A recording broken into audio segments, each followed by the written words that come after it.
Jon Jones, some would argue, is the greatest pound-for-pound fighter ever. And if it wasn't for his drug testing controversy, I would say 95% of you would agree that he is. An amazing creative fighter, a force ever since his debut. I remember his first debut fight. I remember his early wins. I remember his win over Vitor Belfort. I've watched every one of his fights. I also remember his last fight against Alexander Gustafsson, the one guy who really gave him a run for his money, took him to 5 rounds, and you could argue that that could have gone to a decision to Gustafsson. I watched it actually a few days ago, an amazing fight.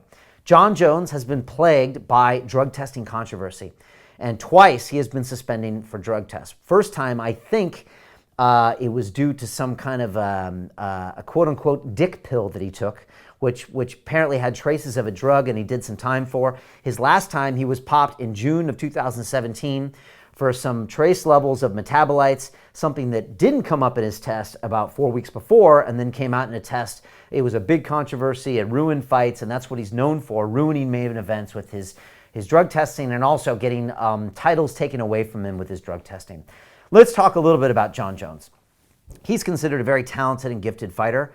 He's also a guy that we love to hate because, let's be honest, Jon just doesn't come off as a very genuinely nice person, and he's just not. You remember seeing the backstage footage of him and Daniel Cormier where they're talking over these satellite links before people even know, and Jon is saying, like, I'm gonna kill you, you're my bitch, I'm gonna fuck you up. I mean, Jon is just not what you want a martial artist to be, right? He's not the guy on the Wheaties box, right? Even Daniel Cormier, who in his early career was booed, people think he's just a wonderful, great guy, and a lot of fighters really become that person.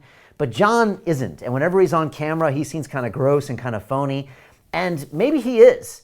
But the truth is that the UFC is not a who's cool contest. It's not a who's more or less phony contest. It's not who's a nicer guy contest. It's who is a better fighter contest and who can win in that cage.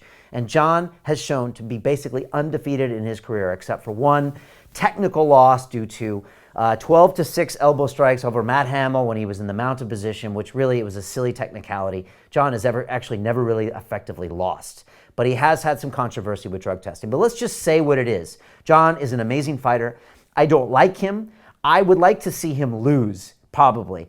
But he is an amazing fighter, and he's probably the best in the world. And I'm going to say it again. He's probably going to win on Saturday. London Real doesn't stop when the conversation ends. You see, that's when we get started. Because everything begins with a thought, and then comes the action.